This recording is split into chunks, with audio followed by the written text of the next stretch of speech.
Greater Israel के मंसूबे को अमली जामा पहनाने के लिए व्हाइट हाउस के वॉर रूम में साजिशी नशिस्त नेतन्याहू अमेरिका पहुंच गए। व्हाइट हाउस के वॉर रूम में डोनाल्ड ट्रंप से मुलाकात करेंगे और मशरक़ वस्ती की सूरत हाल और उन इलाकों को ग्रेटर इसराइल में कैसे बदला जाएगा, इस बारे में मामलात ज़ेर बहस आएंगे। इस बारे में आमिर रज़ा से बात करते हैं। आमिर भाई, नेतन्याहू फिर पहुंच गया है अमेरिका। व्हाइट हाउस के वॉर रूम में एक मुलाकात होने जा रही है। ये क्या सरैयाँ की जा रही हैं कि ग्रेटर इसराइल का जो मंसूबा है उस बारे में गुफ्तगू होने वाली है। क्या होने जा रहा है? देखिए, पहली बात तो यह है कि ग्रेटर इसराइल के लिए नेतन्याहू का बड़ा पुराना प्रोग्राम है, उसको एक तरफ रखते हैं। लेकिन इसके साथ साथ उसका अपना नेतन्याहू का जो तीसरी ईरान के ख़िलाफ़ जंग या उसकी हिकमत अमली है, उसको भी तय किया जाना है। देखिए, चैनल 14 को इंटरव्यू जो उसका है, मैं उसको इसलिए अहम समझता हूँ नेतन्याहू के, क्योंकि वो उसने अपना पॉलिसी बयान दिया था और उसने कहा था कि वो तीसरी मरतबा भी हमला कर सकते हैं। देखें, ईरान पर 2 मरतबा हमलावर हुए हैं। ये एक हुए हैं 28 फरवरी को और इसके बाद हमलावर हुए ये 7 जुलाई को। 2 हमले मुकम्मल हो गए। इसका मतलब ये है कि ये चैनल 14 का जो इंटरव्यू है ये 7 जुलाई से पहले का है।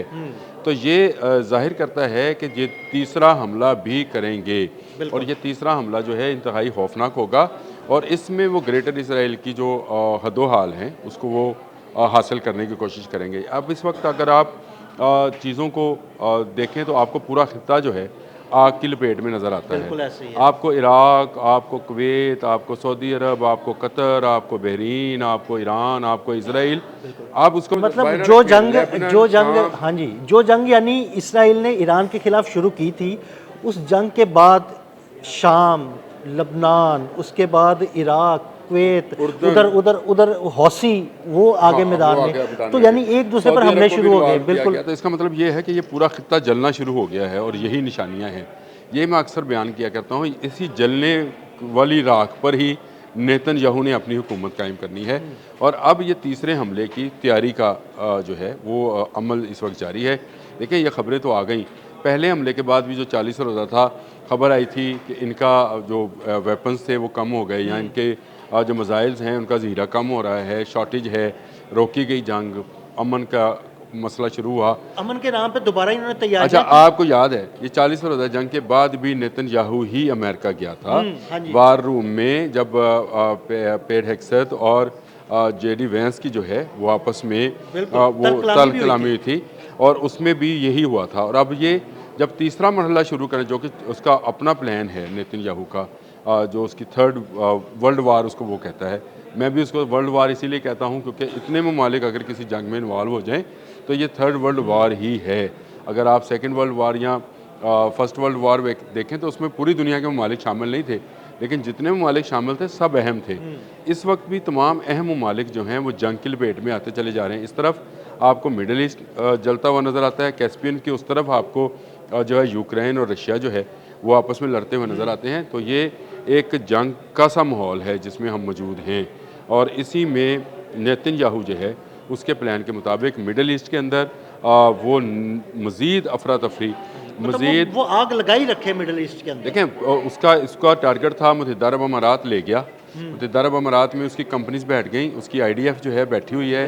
शाम में वो हर आने वाले दिन के साथ अपनी जो आबादकारी है उसको बढ़ाता चला जा रहा है। बल्कि शाम तो अब मुआहिदा भी करने जा रहा है इसराइल के साथ के उसके गांव जी, देहात जो दिफाई हैं, मुआहिदा है। दुहाई मुआहिदा है, वो गवर्नमेंट करने जा रही है। वहाँ पर मौजूद जो बाकी अंसारुल हैं वो नहीं करने जा रहे। अंसार अल्लाह नाम है, है या जो अंसार अल्लाह हैं, वो वहाँ पे बहुत सारी हैं। और मैं उसको हिजबुल्लाह का सिर्फ इसलिए कहा कि लेबनान के अंदर हिजबुल्लाह हाँ जी, उसी तरह की फ़ाइट कर रही है। तो ये ज़रा शाम के अंदर जो लोग हैं ये भी रजिस्ट कर रहे हैं, लेकिन रजिस्टेंस के बावजूद वो गज़ा ले गया, फ़लस्तीन का बहुत सारा हिस्सा ले गया।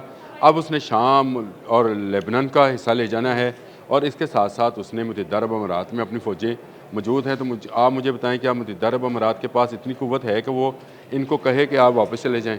बिल्कुल भी नहीं। नहीं है। तो इसका मतलब ये है कि उसने अपना वो ग्रेटर इसराइल वाला प्लान जो है उसको एग्जीक्यूट करना शुरू कर दिया है और इसकी एग्जीक्यूशन के अंदर कोई मुल्क अगर रुकावट था तो वो ईरान है।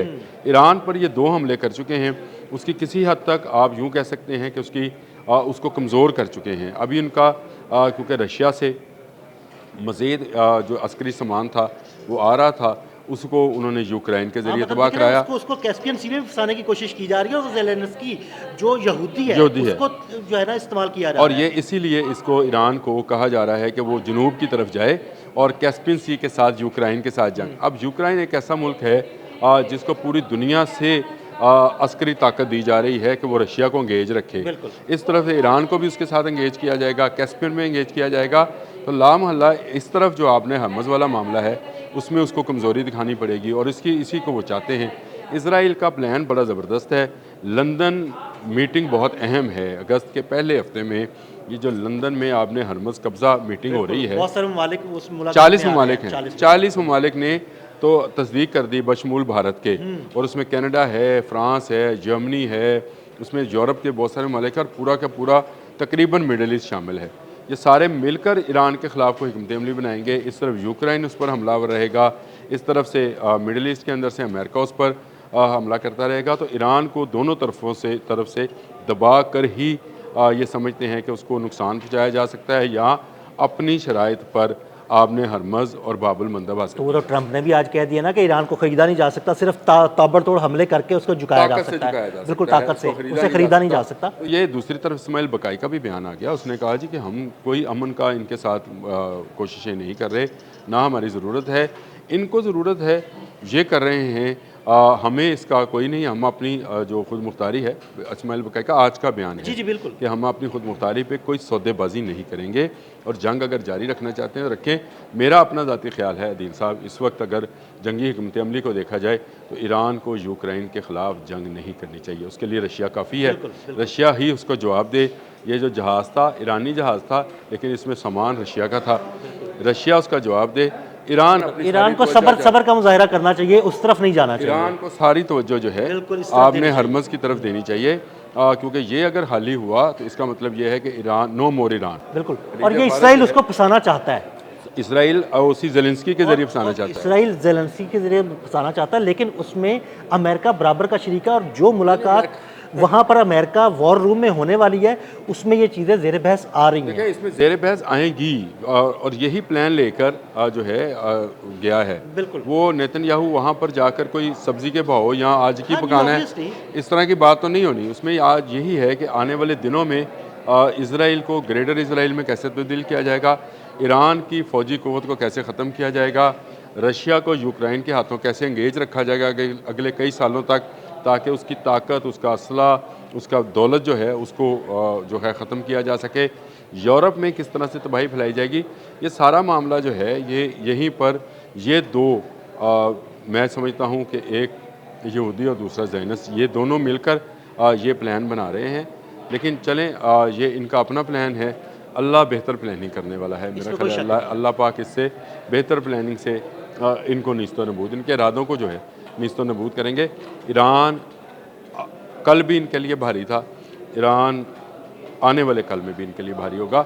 ईरान इस तरह से, जिस तरह से हम समझते हैं कि अमेरिका उस पर एक दिन में कब्ज़ा कर लेगा, ये मुमकिन नज़र नहीं आता है। उनके अज़म हौसला बहुत है, और दूसरा ये है कि उनके पास अच्छे दोस्त भी, चीन और रशिया जैसे अच्छे दोस्त भी मौजूद। बहुत शुक्रिया आमिर भाई। आमिर भाई ने बड़ी तफसील के साथ इस सारी साजिश का कच्चा छट्टा खोल के रख दिया।